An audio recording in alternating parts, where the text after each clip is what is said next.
Hey guys, today I'm wanting to talk about the fall garden. It's that time where we're going to be planning what we're going to plant in the fall garden, and I'm getting ready to start some seeds for inside, and I just kind of wanted to quickly go over the varieties of seeds that I'm growing this year. I love the fall. You can grow so many things. I know the summer and spring garden has such a sweet place in its heart for a lot of people, but the fall garden has a sweet place in my heart because there's just so much variety, and there's only a short window time we can grow these things in the south, which is why I have to grow them in the fall. They don't do well in the springs for us. We get too hot here. So I'm really excited to share some of these varieties with you. Let me know if you're growing any of these varieties. Let me know if I'm missing something. I still have time. I can get my hands on something else. Or let me know if you see something fun that you didn't even think about growing, but you're gonna try it out this year. Really quick, I have everything sorted to hopefully make this video as painless to watch as possible. I have a lot of stuff. Again, I love the fall. So much variety, so much color, so many good things. So I did organize things. I'm gonna talk about what I'm gonna be starting inside from seed. And then I'll be eventually transplanting out into the garden. And then at the end of the video, I'm gonna go over things I'm gonna be directly sowing outside, because I still have to wait till it's cooler outside to sow those things. Plus I still have okra and peppers going to town, and I'm gonna let them do their thing until it's time for me to direct sow those other seeds outside. I quickly wanted to mention I do sort and store all my seeds in these photo cases. I did take everything out just to talk about them today, but I did do a video showing how I store my seeds, because you're gonna see there's tons. How I stay organized, I sort everything by variety that they are. So this is my herbs. And I found that really helpful. I'll link that video here in case you missed it, so you can see how you can organize your seeds like me. Okay, what am I starting inside? So first thing that I'm gonna start inside are things that I want to just, get a little bit of a leg up. I like seeing them mature inside, and so that's what I'm gonna do. So the first thing, I have two varieties of cabbage. This first one is a red cabbage. It's called Salad's Delight. I have never grown red cabbage before, so we will see how this goes. Let me know if you have a favorite variety that I should look at. The second is just your typical heirloom. This is Copenhagen. It's a green cabbage, nice size heads. Staying kind of in the cabbagey realm, I'm also going to be growing Brussels sprouts. These are the Catskill Brussels sprout variety. It is also an heirloom. I didn't get any of these last year. They started to form. Then unfortunately I'm pretty sure a rat was eating my Brussels sprouts. So I didn't get any last year, but they were beautiful to look at. This is a new one for me to grow this year. It is Bok Choy. If you have like any dishes, like Asian style dishes, they're really yummy. I've ate Bok Choy before, but I've never grown it, so I'm excited to grow some this year. Cut this in half, grill it on the grill, put some soy sauce on it at the end. So yummy. The next grouping is kind of like your, brassicas. So I'm gonna look at broccoli. This is an heirloom variety. This is Waltham 29. Nice, good standard broccoli variety. I actually prefer cauliflower over broccoli, so I'm gonna grow a couple heads of these, but I'm gonna grow way more cauliflower than broccoli. Speaking of cauliflower, the first tried and true variety is gonna be the Snowball Cauliflower. Just your typical white, nice size cauliflower head. If you never jumped on the bandwagon where everything can be turned to something from cauliflower, you're missing out. I love mashed cauliflower, like mashed potatoes. I love cauliflower rice, you name it, cauliflower pizza. If you think it, you can do it with cauliflower. And for that, we love cauliflower. One of the things with growing a fall garden is a lot of things are green, right? You know, we got our kales, our broccolis, yeah, a lot of green happening in the garden. So where there's an opportunity to add a little bit of color, I try to go for it just to break it up, because we're missing, you know, the reds from the tomatoes and the peppers. So I try to get some color in my fall garden. And so I am also growing this variety of cauliflower. It's purple. It's purple of Sicily cauliflower. It's a purple-headed cauliflower. Got a little bit of white that peeks through, but I just love having a little bit of color in the garden in the fall besides green. Okay, this was the vegetable of last year, kohlrabi. This is the early white, just the typical green and white kohlrabi. If you've never grown kohlrabi, I think the best way to describe the texture and taste is, a lot of people describe it as tasting like a cabbage, but I think it's even closer to, if you've ever ate the stalk of broccoli, that's basically what this tastes like. The texture is just a little bit more different, similar to like jicama, if you've ever had jicama. It was really good. I enjoyed it. Everyone was growing it last year, and I don't doubt that everybody will be continuing to grow it this year because it's such a versatile plant.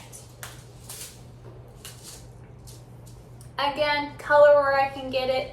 This is purple Vienna Kohlrabi. This was a freed seed packet from Baker Creek that I got last year, which maybe that's why everyone was growing it last year. We all got free seeds. I don't know. Give us seeds, we will grow it, right? Okay, I think these are the last things that I'm gonna be starting inside. These are like my leafy greens. I love leafy greens, and they grow the best in the fall. You can try to grow them in the spring and the summer here, but they don't taste the same. So if you've ever grown kale or something and you just think it tastes a little bitter, try growing it in the fall. I really encourage you to do that. It gets so much sweeter when the temperatures get cooler. Speaking of kale, this is my favorite variety of kale. It's Dinosaur Kale or Dino Kale or Lacinato Kale. You'll see it called tons of different things depending on where you're shopping for your seeds. It is not your typical, when I think of kale described to me, I think of, you know, the more rigid leaves, they're harder. This kale is soft. The leaves on them are long. All my kale, I destem them and I only eat the leaf part. But this is great in soups, salads, cooked, raw. It's delicious. It's my favorite.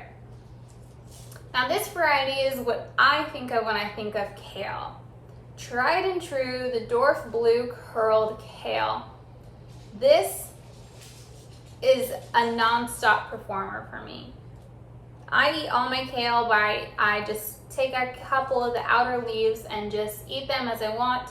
I try to let them get to larger size leaves just so I get more bang for my buck, but you can eat these small and they're more tender, or you can let them get big. More color. This is the purple moon kale. It's a dark leaf variety of kale. It's purple, kind of got some blue hues to it. It's just really pretty and it's tasty. Swiss chard. This has such a unique flavor. If you've never had Swiss chard before, and you don't like things that are more earthy tasting like a beet, you may not like this. I encourage you to grow just a little bit just to try it. You can harvest this when it's smaller and younger and more tender, or you can let the leaves get fully developed. I did do a video, I think back in January. I'll link that right here, where I harvested some Swiss chard and I made some like not enchiladas, tacos? I think I made tacos with this. Really good leaf, holds well, cooked, raw, in salads, enchiladas, tacos, all those things. It's really good. And I love the celebration variety because it has different color stems. You got yellow, orange, red. It's just really pretty. I'm also going to be growing the red giant mustard greens. I did grow this last year as well. Who doesn't love mustard greens? With bacon, cooked down, a little bit of chicken stock. So good. Speaking of cooking the things and bacon, gotta grow some collard greens. These are the Georgia Southern or Creole collard greens. These did great for me last year. I had leaves that were way larger than my head, which bun and all is a good size. These are really good, really tasty. I really enjoyed these. Next, I'm gonna look at the varieties that I'm planning on direct sowing outside. So these are things that I'm waiting for temperatures to be a little bit cooler. So honestly, I'm probably not gonna plant these until October timeframe, but I wanted to let you know what I'm planning to plant in case you're a zone cooler than me and you're gonna be ahead of me, or maybe you just need time to go and get some more seeds. I just wanted to share some of these with you. So first, I'll start with root crops. So root crops are probably the thing that I have the hardest time growing. I try to make sure my soil is loose and lofty because they need that in order to grow. I try to not over fertilize with things that are high in nitrogen because I'm not trying to get just leafy greens. I'm trying to develop roots on these crops. And I just haven't had the best luck. But if you don't keep trying, you can't succeed. So we're doing it again. So fingers crossed for better luck this year. Last year, I think I grew 5 or 6 different variety of carrots.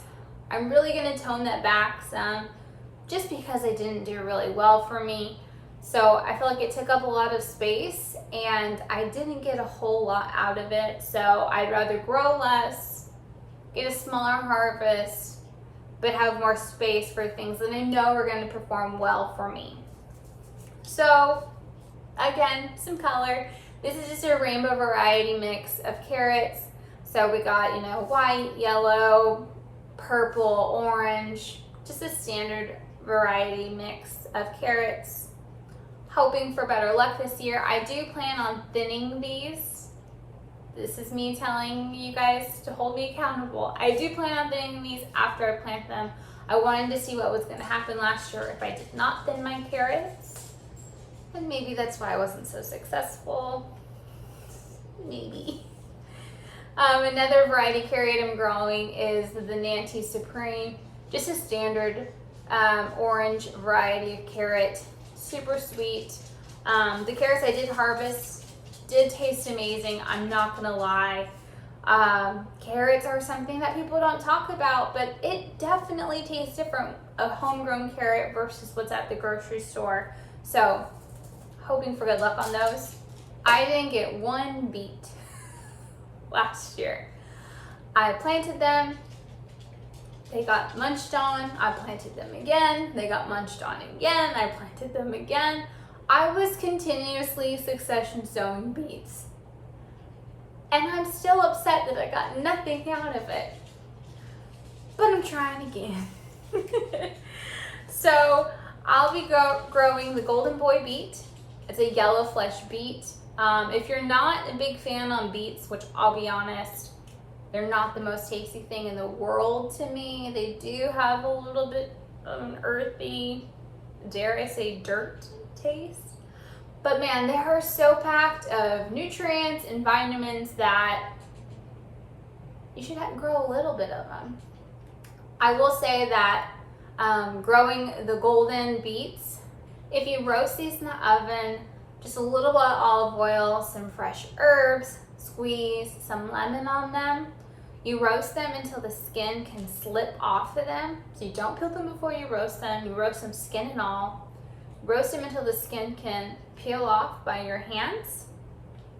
Then I like to cut them up into smaller chunks. Squeeze just a little bit of honey on. And somehow all of those things come together and you have a good tasting beet. So if you're a beet hater, try that out. Let me know if you can get past the taste that way. The other variety I'm growing, it's an heirloom beet variety. It's called the Chioggia. Honestly, these are pretty. You cut them in half, they look like a candy cane, and I will grow these just for that fact. Something that reminds me of beets but is way more tasty to me are radishes. Now radishes are something that you can get your harvest in 20, 25, 30 days. Again, haven't had the best luck with radishes. I try to leave them in the ground until I see some bulbing, and I still feel like mine are not as nice as other people's. So I'm planning on planting them somewhere that gets a little bit more full sun. I just hooked up a drip irrigation system in my raised beds. Maybe having more consistent watering will help with the bulb formation. Here's to hoping anyway. I'm narrowing down how many radishes I'm growing as well because, again, they did not do so great for me, so I'm not going to utilize a ton of space growing something that may not do well. So the first variety is this golden radish. It's a yellow because radishes are typically red, so of course I want to be different. So it's a yellow variety, hoping for good luck on those. The next variety is the Easter egg blend. I tried to grow these multiple times in the spring just because wouldn't these be so pretty for Easter? They're colorful, you got pink, you got white, you got purple. Perfect for Easter. Maybe I'll get a little fall Easter basket with these. The next root crop I'll be direct sowing is Rutabaga. This is the American purple top, like your traditional Rutabaga. This was also the vegetable of last year, I swear. Besides Kohlrabi, I feel like everyone got on the Rutabaga bandwagon, and I'm not upset about it. Rutabagas are very similar to cauliflower to me in the way where it's a great vegetable that people swap it for other things and recipes. So a lot of people use this as a potato substitute, and I find it to be really tasty. I probably could have put this with my leafy category. These are lettuce varieties, but instead of making them like cutting style lettuces, I'm actually growing these to be a head of lettuce. So I'll leave them in the ground longer. So this is Buttercrunch Lettuce, just a green, soft lettuce variety. Really tasty and very pretty. Another lettuce that I'm gonna grow ahead of is the Marvel of Four Seasons. It's a red ruby lettuce. Very pretty, also another soft lettuce variety. And since we're on the topic of leafy greens and lettuces, let me just talk about some of those that I'll be growing. I do grow these in containers on the back deck. I've done videos on those. Because I typically use these as cut and come again styles, I don't like to take up space in my raised beds for these, and I plant these very thick. I grew this in the spring. It's a sea of red lettuce. It's a cutting lettuce, long, bright red leaves. This was really tasty and really pretty. And then I always have a pack of this. This is the thank you pack from Botanical Interests. When you order with them online, they send you a free pack of this lettuce mix. So I always have tons and tons of these, but they have some really good varieties in here, and it's a great cutting lettuce mix. I'll also be planting some more spinach. This is a space hybrid. It is literally meant to be sown in a container. I planted about 7 plants per my 12-inch container, and I had cuttings after cuttings after cuttings of this in the spring. It did really well. And then like the main last crop I'll be growing is peas. So I have a like sugar snap pea. This is the sugar magnolia variety. I just like that these are purple. If you cook these, they turn green. So there goes a little bit of that magic, but it's a pretty variety and it's very tasty, and the flowers on these are pink. Love it. And then the next variety I'll be growing is the Progress number 9. It is a Shelling Pea. So this is a pea where you actually are meant to shell them and eat just the inside part. So nice to have a little bit of different things in the mix. And then the last thing I want to go over real quick are just herbs. There's a couple of herbs that just do better for me when it's cooler outside. So I really crank up the basil and stuff like that in the summer. But when it's fall and winter, that's when cilantro gets to shine. It wants to bolt so bad in the summer. So I finally have just said, you know what? Your time is the fall. And that works really well for me if you're having a hard time growing cilantro because it goes to seed so fast. Try growing it when it's cooler. Another one, just because it's nice to have in the fall, you're doing lots of soups and stuff like that, is parsley. It will hang around in the cooler temps, so I figure, why not? Another one that does really good for me year round is sage. But for me, my sage tends to fizzle out, so it's always nice to then just every new season get some new sage started, get it planted out. Plus, so many recipes in the fall, I swear, call for sage. So I love having fresh sage on hand. That's everything I'm planning on planting this fall season. Let me know if you're growing any of these varieties, or let me know if I'm missing the next best thing, because there's still time for me to add it to my list. I'm getting ready to start a lot of these inside, and then pretty soon it will be time to transplant them and get the fall garden going. I hope wherever you are, you're having a great growing season, whether that means you've already started your fall garden or if you're like me and you're just eagerly awaiting. And I'll see you in the next one. Bye. Thanks for hanging out with me, guys. I'll plant with you later.